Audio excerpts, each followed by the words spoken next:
I know math is not the Conservative Party of Canada's forte. And the budget will balance itself. So, of the Port of Valleyfield. The Honourable Minister of Public Safety. Mr. Speaker, of course, we share the concern of our colleague in the Liberal caucus of Quebec regarding the importance of the Port of Valleyfield. I intend to raise these important issues with the Border Services Agency because we understand the importance for the regional economy and the people of the region. The Honourable Member for Salaberry-sur-Roi. In 2019, the federal government, through the Building Canada Fund, announced over $12 million in funding to the Port of Valleyfield for a wharf expansion. Yet today, the Border Services Agency is pulling out of the Port of Valleyfield. On the one hand, the federal government is funding the port's expansion. On the other, it is sabotaging its development. What is the logic behind this nonsensical and damaging decision? Mr. Speaker, will the minister help me get the agency, the Canada Border Services Agency, to review its decision? The Honourable Minister of Transport. Mr. Speaker, when there's a change in owner, things don't automatically continue. There have to be requests that are presented again. Nothing is automatic, but that being said, we understand the importance of the Port of Valleyfield.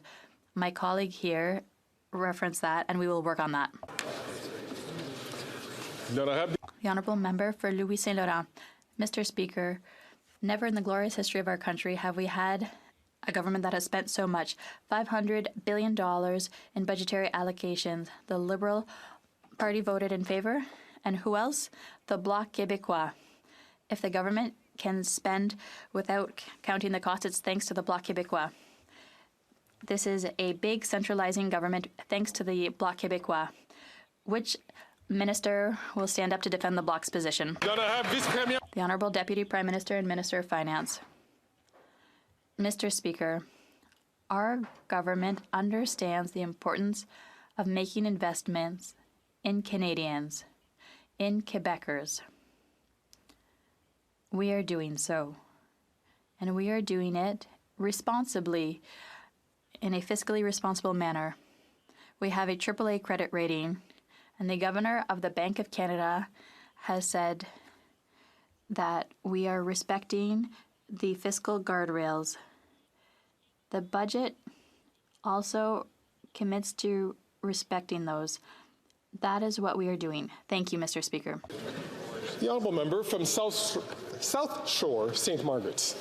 NDP Liberals are spending $52 billion of taxpayer money to subsidize international auto companies. Then the Building and Trades Union recently condemned the use of foreign replacement workers at the Stellantis plants. Jobs like forklift driver. Yet contrary to the Liberal claims, foreign replacement workers keep being brought in for jobs that don't require specialty knowledge. The union calls that a slap in the face, and we agree.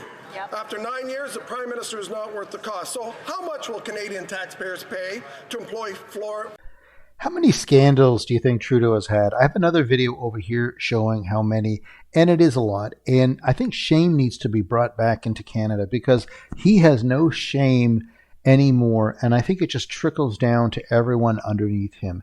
And that's what's really frustrating about Trudeau. And as far as an election is concerned, obviously there should have been one a year ago. But do you think it'll really be in October 2025? Because his steam, like all he has to do is smile and for the camera, go on his vacations. There's going to be a new love in his life coming up, probably, because he has to, because he needs to take attention away from himself. Anyway, let me know in the comments what you think. Let's go back to the video. foreign replacement workers? The Honourable Minister for Innovation. Mr. Speaker, instead of spreading disinformation, Mr. Speaker, this member should be standing with all Canadians in this House and making sure that we maximize jobs for Canadians. That's exactly what we're doing, Mr. Speaker. The investment that he's talking about is going to create more than 2,500 direct jobs at this plant, Mr. Speaker. That's going to be one of the largest battery assembly plant in North America, Mr. Speaker. We should all be proud that Canada now ranks first in the world for the battery ecosystem we've built, Mr. Speaker. This is according to Bloomberg. We're going to keep investing in Canadians. We're going to keep investing in jobs, and we're going to keep investing in the auto industry.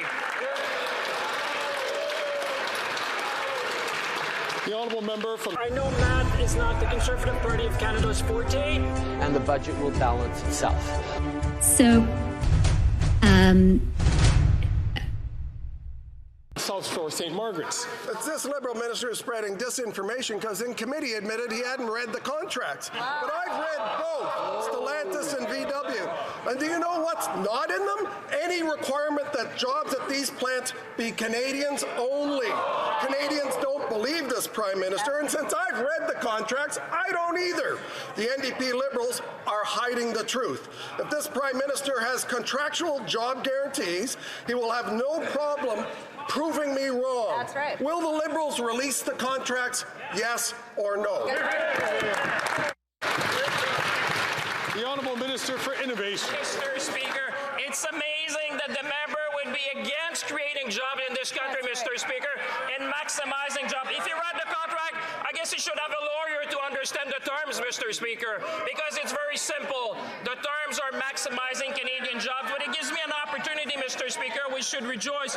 Just last week, we announced and we supported the largest investment in the auto sector in Canada's history. Honda is going to be investing $15.7 billion, Mr. Speaker, in this country.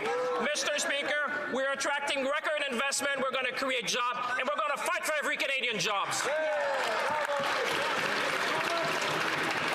The honourable member for Kingston and the Islands. Mr. Speaker, this government's policies have been focused on promoting diversity, respect, and equality amongst all Canadians. On that side of the House, however, we learned last week that the Leader of the Opposition visited an encampment set up by individuals linked to extreme far-right groups like Diagolon. CSIS says Diagolon encourages and inspires serious violence, yet the Conservative leader is refusing to denounce them or apologize for engaging with them.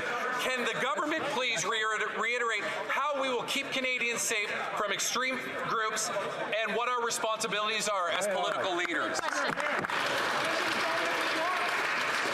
The honourable Minister for Employment and Workforce Development. Mr. Speaker, while we can appreciate different views and political opinions, what we cannot and should not tolerate is any member of this House indulging in and actively courting extremist far-right groups that espouse anti-Semitic, anti-2S LGBTQI+, and white nationalist ideologies. The Conservative leader's embrace of, and quite frankly, Mr. Speaker, refusal to denounce... I know math is not the Conservative Party of Canada's forte. And the budget will balance itself. so,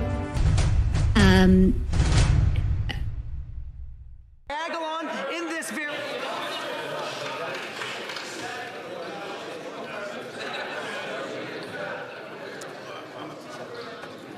Colleagues, I'm having great difficulty trying to hear the answer from the honourable minister.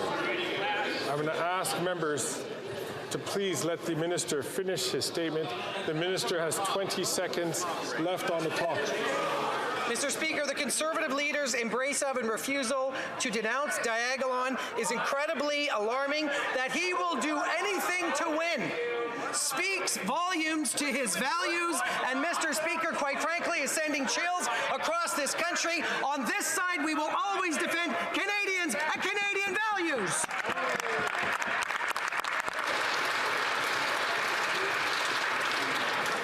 Infrastructure and communities. Mr. Speaker, I'll agree insofar as the Conservatives believe that it's essential that we do more to make sure that young people can get into the house. And is Chrystia Freeland doing a good job? She is the finance minister and the vice president of Canada.